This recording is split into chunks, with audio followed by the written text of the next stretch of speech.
If you don't think TikTok is for you, I'm hoping today's episode convinces you otherwise. I have the amazing Michelle Edgemont on to talk about her experience on TikTok and just how she's shifted her business to meet her audience's needs. Let's get into it.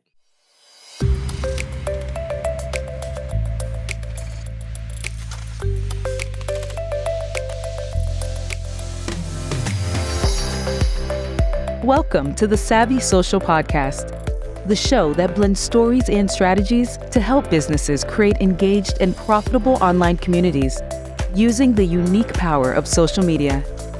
And now your host, ANDREA Jones. Hi, everyone. Michelle. Oh, yes. Welcome to the show. Thank you so much. I'm so excited to talk to you. When we first connected, I looked at your Instagram and was like, okay. And then I went over to TikTok and was like, oh, this is everything. But I know you didn't start off your business on TikTok. So talk to me about early days, beginning of your business, event designer, floral designer. How did you start marketing yourself? Yeah, so this is my 12th year in business. So we started in 2011. Yeah.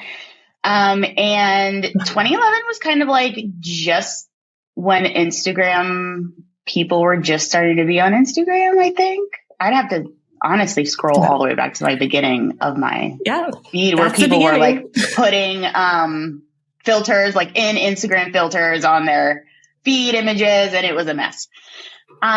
So how I started marketing was I actually wanted to launch my business in like a very serious way. So I hired a branding and a marketing company, like right from the beginning.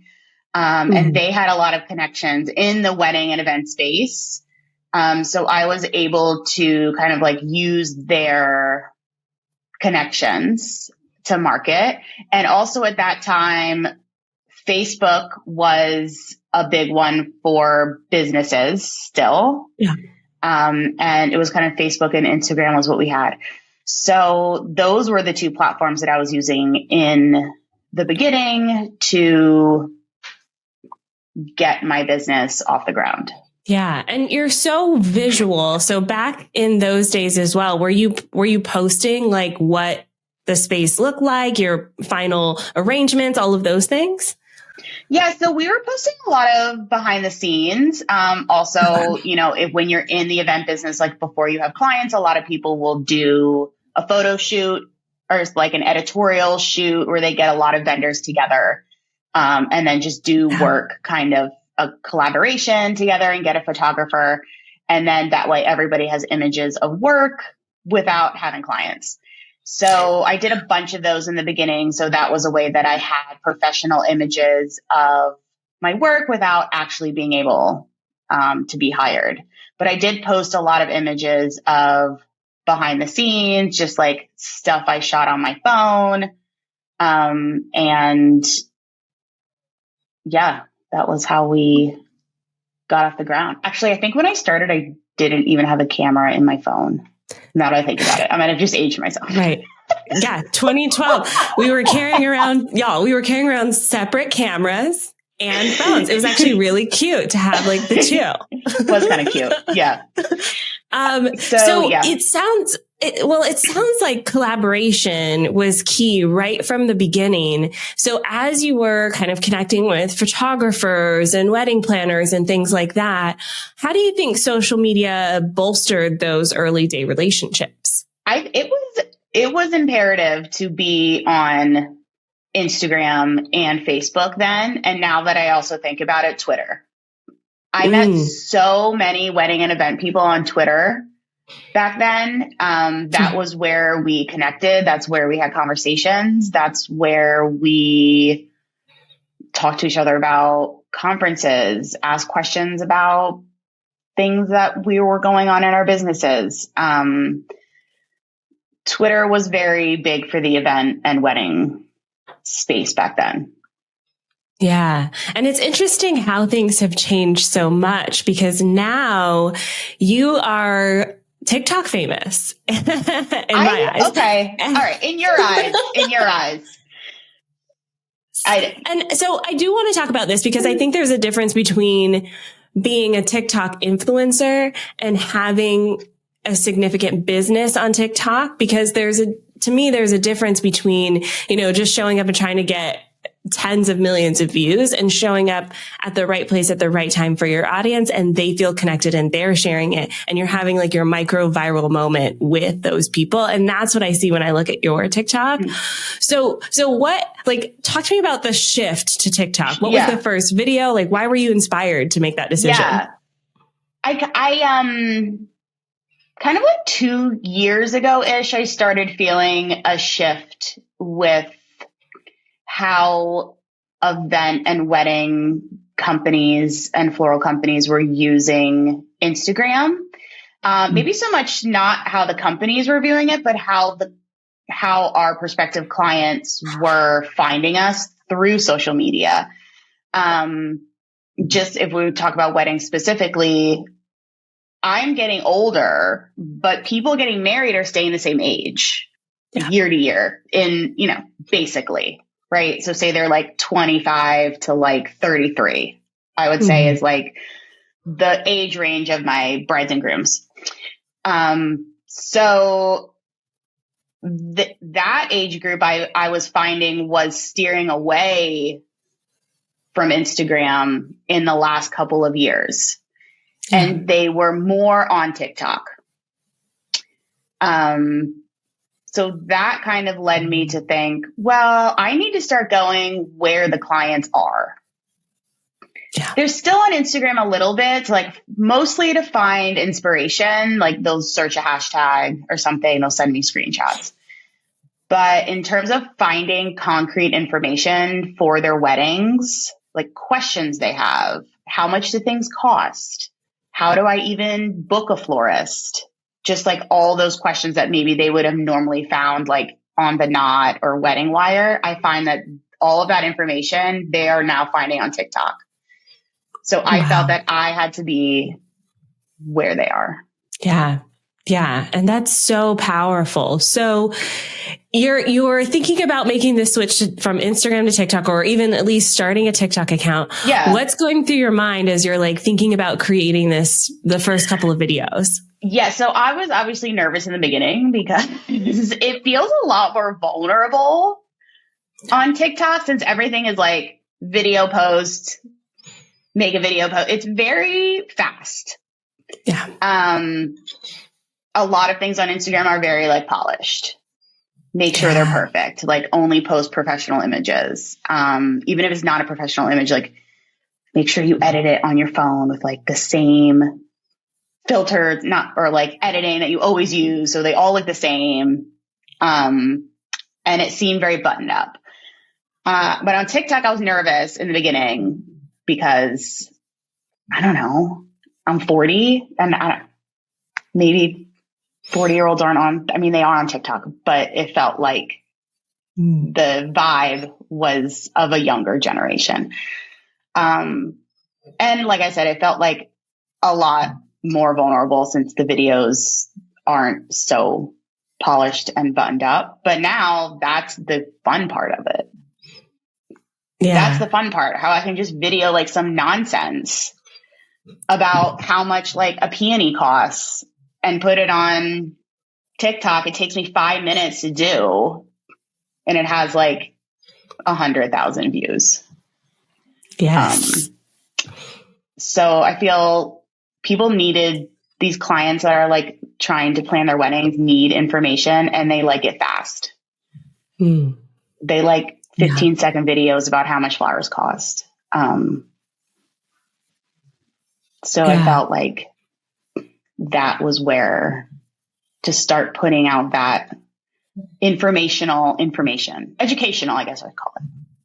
Yeah. Oh, I find this so fascinating. And one of the things that I'm always curious about too is it feels like TikTok's popularity happened in step with the frickin' pandemic. So I'm wondering, especially in your industry, people weren't getting married. We didn't have anything to do.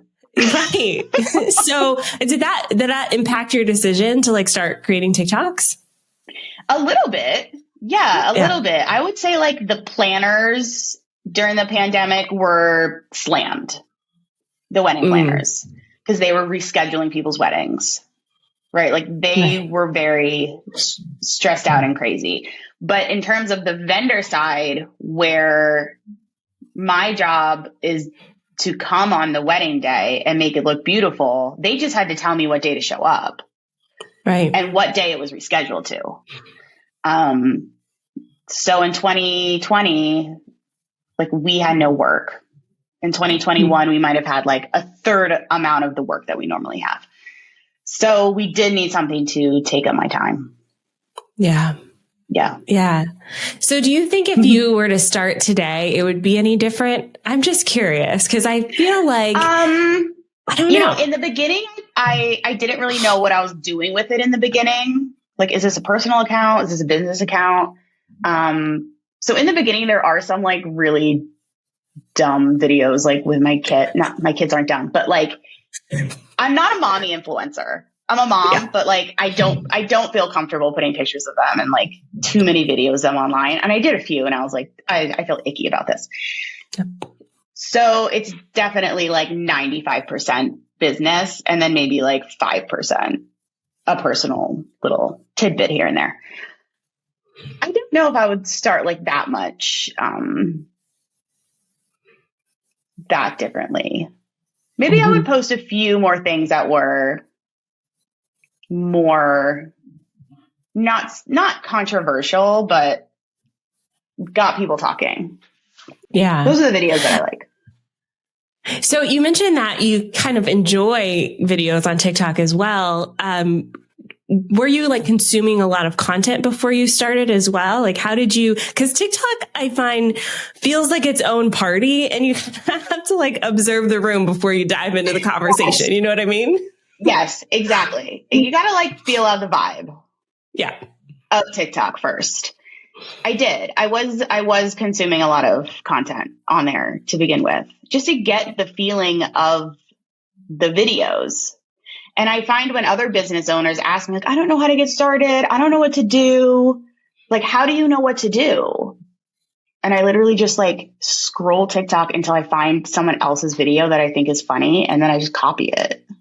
Yeah. Like I don't copy what they're saying, but like if they're using a sound in a certain way, and even it's like a different business or even like a different, just like a stranger, and they're using a certain sound. And then I find that sound is coming up many, many times that week. Then I think, oh, how is this, the vibe of this sound like applicable to floral design? Yes. And then once you think of that, it takes 2 minutes to make the video and just shoot it out there. So also the beauty of TikTok is like, you don't really necessarily have to have like that many original ideas. Yep. You're not stealing other people's ideas, but you don't really need that many like ideas for actual videos. Right. You just do a spin on someone else's idea. And that's kind of it feels like inside jokes, right? Like if you have a joke with a friend, the joke may go so far that just like a look or even one word and you have the entire joke. That's what TikTok feels like. It's like we're all telling the same jokes over and over again to the point where like there's a inside language almost to navigating the platform. And it sounds like you kind of figured out what that is and then applied it to your business. Right. Exactly. That's a really good way of putting it. And then you see what the jokes are that week. And then the next week you see what the next trending thing is. And you don't have to do every trend that's on there. Like I don't do the dances. They're just not for me. Yeah.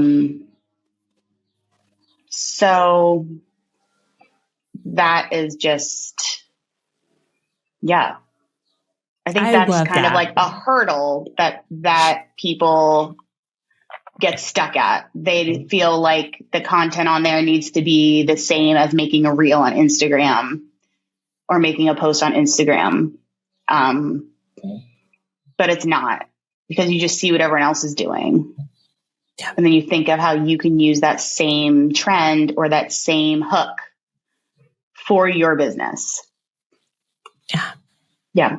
Yes, I love that. Okay, we're going to take a quick break. When we come back, I want to dive deeper into how much time you spend on TikTok and the types of content pieces that you create and the results that you've seen. So we'll get to that when we get back. Great.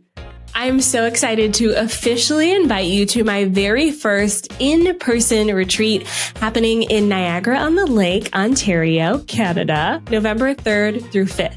So this retreat was designed for established business owners who really need to get away from the hustle and bustle of everyday life. You're tired of sitting on Zoom for yet another meeting with your kid crying and hollering in the background, and you're ready to work on the big picture topics like we talk about in this podcast episode.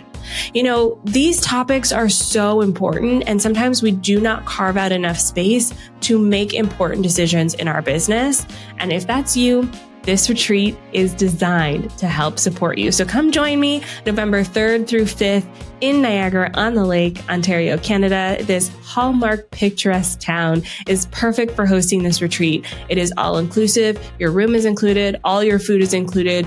We are going to have some amazing conversations, some facilitators, and it's just one of those places where you gotta be in the room. So check it out at SavvySocialRetreat.com. I'll see you there. And we're back. I want to get a little nosy about how you create content, because sometimes people feel like they have to spend all day on TikTok, and you're running your business, obviously, so you're not spending all day on TikTok. So what's your cadence? Like, how often are you creating videos, and how do you create them? You're asking this question like I have a plan or a strategy. No, I love the non-plan. Tell me Which the I non-plan. don't. The non-plan is kind of what I was talking about before. Well, I'll find a hook that's happening and then I'll put my own spin on it. I try to keep a folder on my phone of like work videos and like work photos, just so I don't have to scroll through like my whole camera roll. Ever since starting making videos on TikTok, I have taken more during the workday or during an event. I have remembered to take more just like little snippet videos throughout the day. Yeah. Like, here's a video of me breaking down recycling boxes. Here's a little, like, if I'm just doing something around the studio, like making a bouquet or making a arrangement, I just set up the phone. Honestly, randomly, it's just like leaning on like a book or something. I don't even have a tripod. And then you just record it at like a strange angle, just because you'll have the content on your phone for something in the future. So I found that having the availability of all of those like little clips and videos that I've been trying to remember to take throughout the day is really helpful. So I've actually found that I've probably like 75% of the time I'm taking videos not with a plan on a video to use them in. Does that make sense? Sometimes there's a trend or a hook or a sound on TikTok that you need to make a specific video to fit it. But most of the time I'm just trying to remember to take little, honestly, like 5-second, 10-second videos throughout the day that later could work for something. Another thing that I do is that maybe something will happen with a client, or maybe I'll remember something from the last 12 years that I feel like would be educational or like helpful to people who are trying to get married. And then I'll just make a little video of me just like talking right to the camera. Yeah. About what it is. And then just like quickly shoot that off. It's not a lot of time, honestly. It's like, I like 20 minutes a day, 15 minutes, maybe even. Yeah. Beautiful. So I'm curious, you said you take the little clips and then later you post it. Do you have so for me, I take the clips and then sometimes I forget and I'm like, oh yeah, sure. I should probably post these things. So like, do you have something that helps you remember to post, or is it just a saved for a day when you're like, oh, I need to post today? It's just saved for a day. Yeah. I mean, sometimes I'll have some extra time and I'll make like 5 TikToks and just post them all at once. I don't know if that's a real strategy. So no one listened to me. I don't know if that's real or not. But if I don't save things in drafts, I just make them, post them. I love it. See, this is where I feel like for strategy. So I don't know. This is where I feel like sometimes marketers make things so complicated, myself included, because sometimes we want it to be like, okay, it has to be on the schedule. It has to be posted here. And you're still showing up. I'm not saying you're not posting, but you're kind of just posting in a way that works for you. Some days it's 5 videos. Maybe next day there's none, you know? So I feel like I like it because it feels approachable. And I think that it's just like the Instagram thing where we're like, oh, everything has to fit in this neat little box. We have to use the same Lightroom presets for everything. And it's like, that's not real life. That's not real life. Real life is some days I have 5 videos. Some days I have 0. Some days I'm going to post them all at once, you know? Right. Yeah. I like that. So, has there ever been a video that you created and you were like, oh, I don't like this, and you posted anyways? Like, I think sometimes we go through this cycle of, or maybe it's just me, where I'm like, I don't know if I'm a fan of this. And then I post it and everyone likes it. I'm like, oh, that's weird.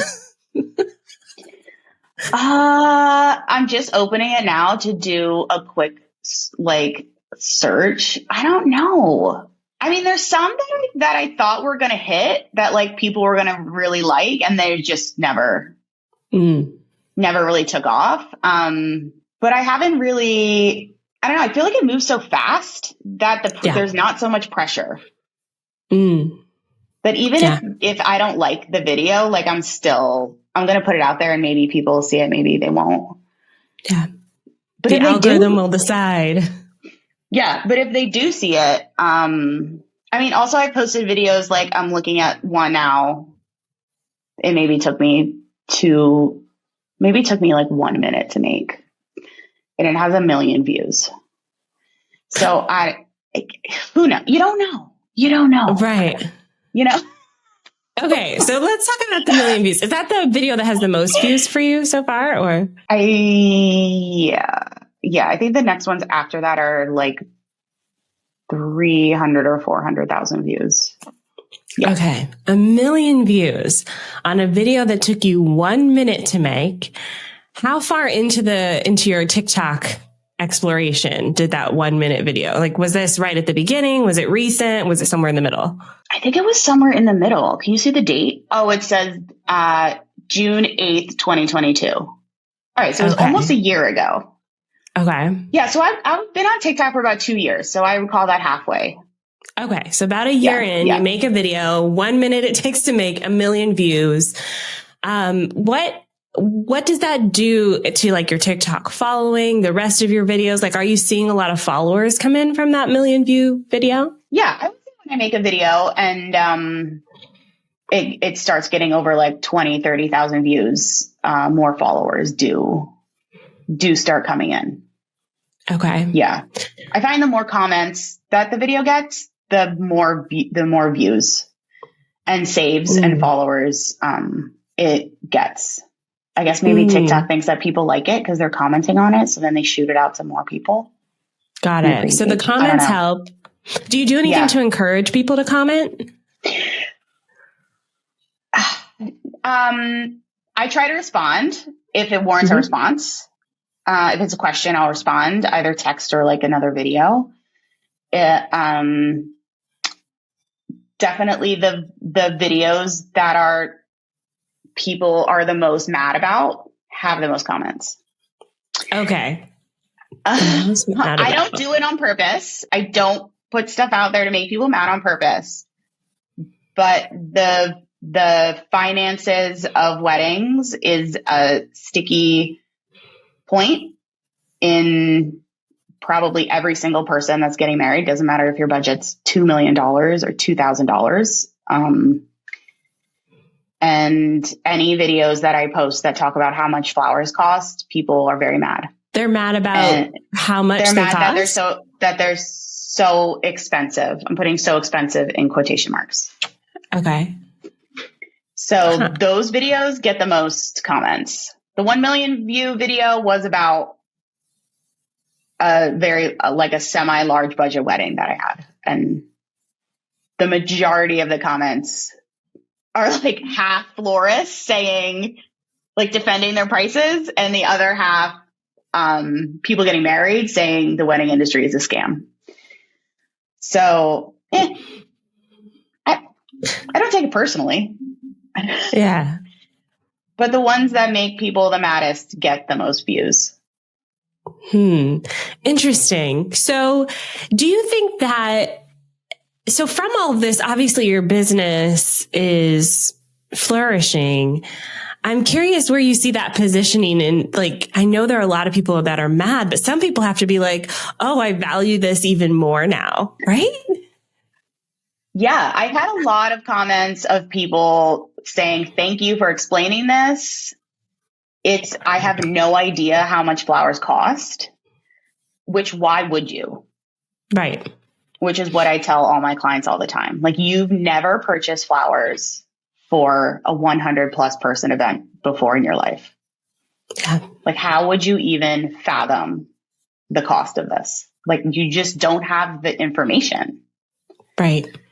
And I personally find that the information on a lot of the like bigger wedding websites is not correct because it generalizes based on the entire country.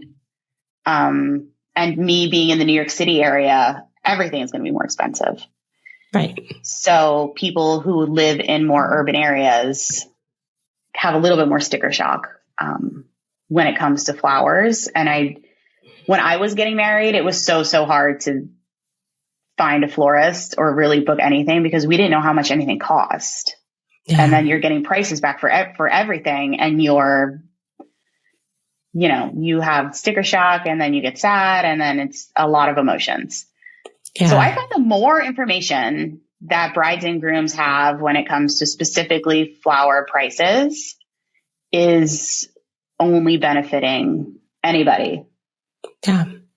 And a lot of people will say, oh, I saw that photo on TikTok or on Pinterest, and I thought that would have cost $200, when in actuality, it cost like $800. Wow. And how would they know that without me or somebody telling them? Yeah. Right? In like a kind, understanding way of just factual information. Yeah. So, I like that. Yeah. I'm also curious, you've mentioned that, people are grateful. What other success have you seen in your business? And I'm curious, like directly from TikTok, have people told you, oh, I saw your TikTok and then I hired you? Or even vendors saying, oh, I liked what you posted on TikTok, I want you to work with my client. Like, how does that impact your business? Yeah. So I have booked a few weddings from clients who have found me on TikTok. Okay. Which does kind of go back to the beginning where the age of people getting married are on TikTok. They're finding their vendors on TikTok. They're not finding their vendors. Maybe they're finding their vendors on Instagram or through referrals. But if they're just blindly finding somebody, a lot of them are finding people on TikTok. And I find that the videos that I have on there are creating trust between myself and prospective clients. So I think I booked like 3 weddings from people who found me on TikTok already, which is great. And I'm sure there's some bit of, brand recognition between other vendors, and things like that. Yeah. It's definitely more direct to client. Yeah. Yeah. So you're mostly talking to your clients, not other vendors, but the other vendors will see. Yeah. I love that. I love that you have kind of like that direct line, because that's the question I get a lot with my clients, potential clients, my students, okay, Andrea, you say we'd be on TikTok, but I need more examples of like what this could look like and what success looks like. And so that's why I wanted to talk to you today, because you have that success. We don't have a full plan, which is perfect. I love it. We just post. We meet our audience where they are. We're real. You share the realities of the work that you do. You build trust with people that way. I love that. I love it. Love it. So thinking about kind of the future for you the next year. So then this time next year will be 3 years on TikTok. Are you going to do anything different? Oh, good question. I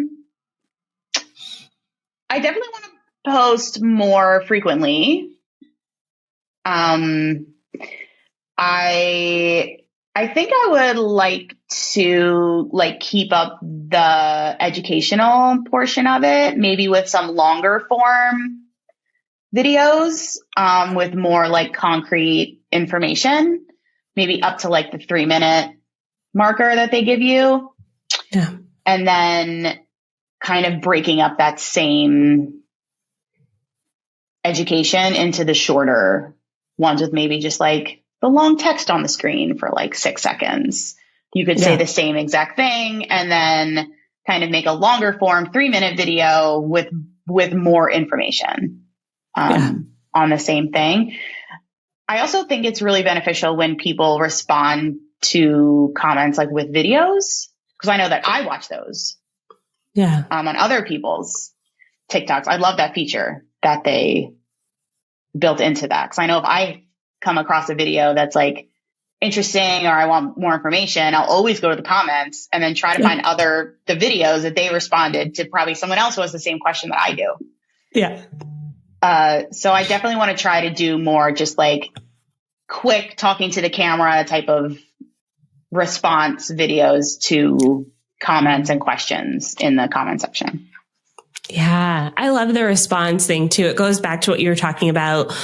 Just the nature of TikTok is it's more like a conversation, less like a portfolio. So, having those just real, hey, I'm a human here meeting you where you are kind of moments. Love it. Love it. So what about the other platforms? You mentioned Facebook and Instagram early on. Are you still maintaining those platforms? Okay, Facebook, no.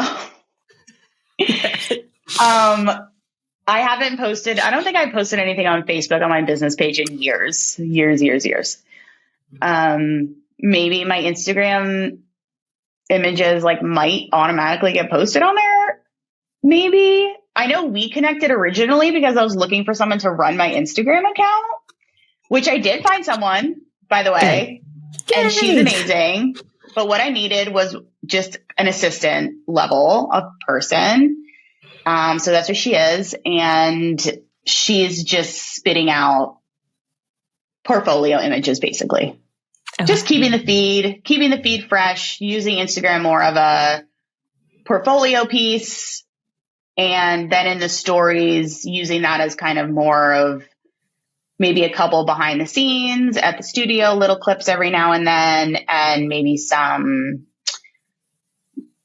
curated images of other professionals in other industries on Instagram, just to build the more aesthetic, brand vision of Michelle Edgemont Design through the stories. And that's maybe I'll probably post a personal one on Mother's Day. And every now and then I'll post a personal one, or I'll do a political thing in stories. And that's pretty much it. Twitter, I don't really use that anymore. I do get my news from Twitter personally. And what else do we got? Pinterest, maybe? Yeah. Yeah. I mean, I don't post on there as often as I did in the beginning. But whenever I'll put a new wedding portfolio on my website or put up a blog post on my website, I will pin images onto Pinterest. It's down on my to-do list. Yeah. Okay. To be honest, but I feel like TikTok's where it's at. Yeah. I like that. And I like how approachable you've laid everything out, because like I said, I do think that sometimes we feel like we have to have everything and all our ducks in a row, everything planned, everything, before we can do anything. And that holds people back. I know a lot of, especially the members in our Savvy Social School who are learning this for themselves, like the way that I teach it sometimes can be overwhelming, and it can feel like, oh, I have to have all these boxes checked off before I can post on TikTok. And it's like, no, I'm giving you a framework, but you can start anywhere. You can try anything, like do what works for you. And I love that you've done that. I love that. Yeah. Okay, y'all. So I'm going to put all of Michelle's links in the show notes, OnlineDrea.com/254. But Michelle has this amazing 101 wedding design secrets freebie. 101. Tell us about it. People like inside information.